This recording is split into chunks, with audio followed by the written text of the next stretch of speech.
I didn't unfortunately go to Combo Breaker myself, but I had an opportunity to actually get a cool little present from the Skullgirls mobile developers over at Hidden Variable. Shout out to Hidden Variable. If y'all haven't known, they are currently working on adding the 3rd DLC character, Black Dahlia, to Skullgirls Second Encore. She will be playable starting literally June 2022, which means starting tomorrow, there's a chance you could be playing Black Dahlia. We don't know. It could be tomorrow. It could be at the end of this week. It's in June, all right? And if you haven't already picked up the Season 1 pass, you probably should.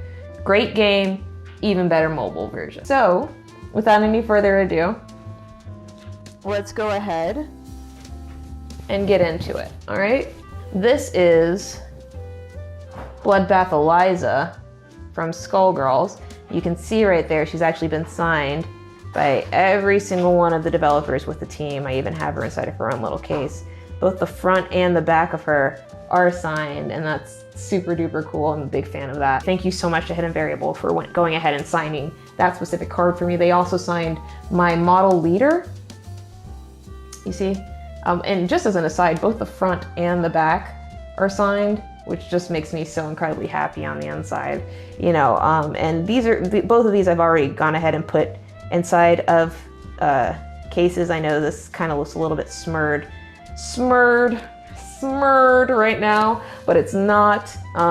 It's actually just inside of a very reflexive protective case. And once again, you can see we have a signature from Juju, Full Bleed, Liam, and Mighty Zug on both the front and the back here, which is really, really cool. I'm actually a very big fan of the back. I'm gonna go ahead and just take this very briefly outside of its case so you all can see it without the case, because I know my cases are just a little bit dark. So you can see the back and all of its candor is actually that really, really awesome character fighting with literally everybody inside of the roster focusing on fighting together. And you all are probably wondering, like, Sharpie, what's up with that? You know, why are there so many characters fighting in addition to, like, you know, working together? And that's just really a callback to actually the original placemat I have here, which is the Marvel vs. Capcom Clash of Superheroes. I have a couple of card packs, to be honest with you. I have a couple of these card packs, and I'm really wanting to go ahead and open them with you and see what's inside of them. I have literally quite a few card packs. You can see right here. That's a lot and a lot of cards, you know, like there's so many cards that I have over here, and they gave me a lot of card packs. And I'm gonna be very candid with you, I don't remember everything I ordered. So they allowed you to make a request, basically. So you got a character variation, and each variation has a total of 11 or 12 cards of them inside of them. So we're gonna go ahead and open up a couple of ones. Let's start with our very first pack. I'm gonna do this one right here because it's right next to me. All right, this is actually an unsigned pack. I did have 2 packs signed. I don't know what's inside of them, so let's just go ahead and get started with the opening here. Flip it on over on the side. I see there's actually an umbrella logo. So I believe that this is actually an umbrella pack. Just as an aside, I haven't opened up any of these packs. This will actually be the very first time that I'm opening it. So I'm very excited to see what is actually inside. I almost don't even want to, like, rip the sticker, you know? Sticker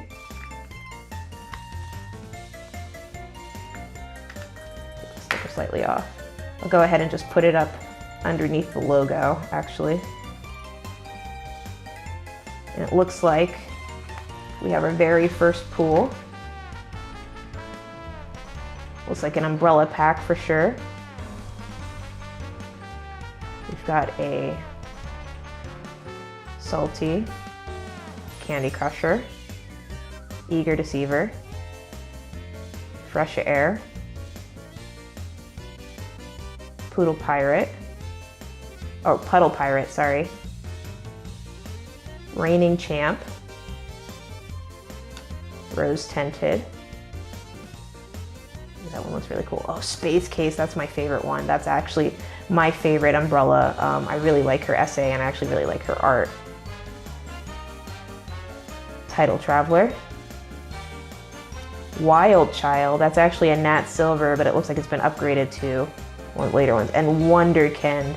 Oh man, I know Kevin's gonna hate me for that one. Let's go ahead and case him. I haven't diamonded my Salty yet. I did go ahead and diamond my Space Case, but I'm still working on leveling her up. She's a hard one to level because she's a nat gold, but I know she's gonna get somewhere when I give her a little bit more art and defense, you know? I'm a big fan of Skullgirls, to be honest with you, and I'm really happy that the game is getting an opportunity to be shown at EVO this year. I've seen so many people who play Skullgirls and just have fun. I have a Diamond Puddle Pirate, and I believe that was actually the very first card that I diamonded for Umbrella inside of Skullgirls Mobile. And that was just because when I was trying to level up everything, I had a lot, and I mean a lot, of water essences in stock there. But Puddle Pirate's SA was actually very useful as well, because basically whenever there was a puddle of any regard anywhere on the stage, it actually allowed the opponent to lose a buff. In addition, whenever Puddle Pirate was next to an opponent who lost a buff, they received a certain percentage back in health immediately. And that is just very, very, very, very good. Very, very, very, very strong. And that's definitely something that, you know, you don't want to overlook when it comes to Rift battles. She's a very, very good defense item. Kokuru asks, who's your favorite Skullgirls character? I like Cerebella. Well, Kokuru, to be honest with you, it's not that I dislike Cerebella, it's that I think every grappler shouldn't be allowed to exist on the face of this earth. And you may be saying to me, Sharpie, that's just so disrespectful. Why would you ever say anything like that? Well, chat, it's really just because, to be very honest with you, there are certain feelings that sometimes I feel as a fighting game player who has to play the game and who has to understand that everything's not always going to be fair. You know, sometimes I can be just a little bit salty, sometimes I can just be a little bit sad, but ultimately the important thing is that I come back and understand the truth of the matter, you know?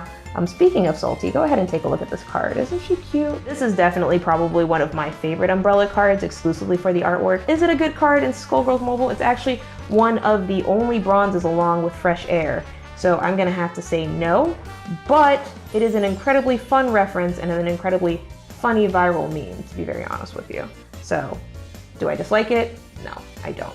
We only got a couple more umbrellas to go ahead and put inside of our case, and then we'll move forward.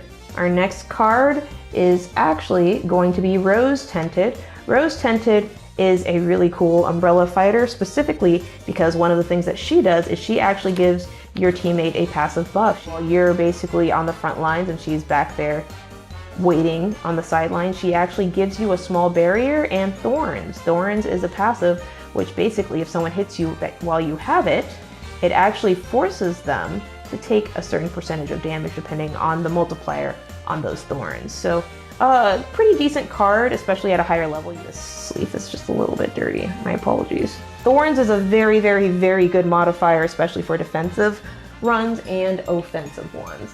So it's really nice. Let's go ahead and get into this next card right here. We got Untitled Traveler Umbrella.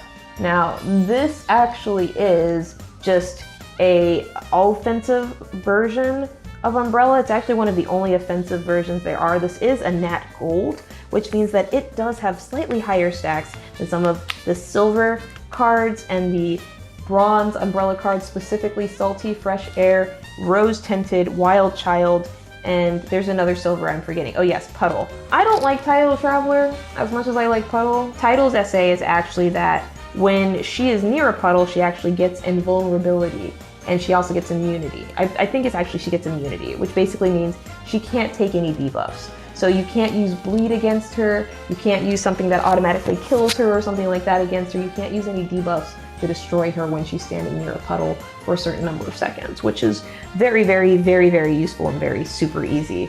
That's a great one. Now this is Wild Child. I will admit that this is not a card I know very much about. I'm not super duper familiar with what this card does. I do know that it is a natural silver coming from Umbrella, meaning that it doesn't have as high of a stack as basically any of the golds, or the diamonds, but it does have higher stats than both of the bronze umbrellas, which is kind of cool. Ooh, look at all of these cards we have here. Wowzers. That is a lot of cards. That is a lot of cards. Wunderkind is kind of a mixed bag in terms of umbrellas. She is considered an offensive type build. She has special moves that basically use her bubbles, I believe, to like actually break and apply different types of debuffs regardless of you blocking or them hitting you, which is a pretty useful feature, especially if you're going an offensive type of build where you're mostly just hitting up against someone who may be blocking or someone that may have like armor and you need to take down a tank or something like that. That type of card is very, very useful for things like that. And it's honestly just really, really nice to be able to see it in this capacity. Now, as you can see, this is actually a natural gold. So her stats are okay. They're not bad. They're not the best, but they're definitely pretty good, you know, and that's really all you can ask for when you have a card like this. Something that performs really, really well going up against prize fights or doing dailies. It's a beautiful, wonderful card, and I actually think the art for it's kind of cute. It's one of the only fire types besides rose tinted, and of course the other rose tinted umbrella is actually a relatively defensive card with a relatively defensive PA. An important fact to remember about every single one of these umbrellas is that umbrella has a ridiculously large predisposition towards health. So even though these fighters may all have different variations and may all be like different variables, this is a silver, this is a gold, and this is a natural diamond, they all have a relatively high level of health compared to other types that they're going up against, which is always a fantastic thing to see when it comes to fights of these caliber. So it's a really awesome, fun experience, obviously, being able to use and play with all of these cards. I am so incredibly lucky. Hey everybody, what's up? It's me, DaPurpleSharpie, and I just want to say thank you so much to Hidden Variable for making this video possible by providing me these cards at Combo Breaker 2022.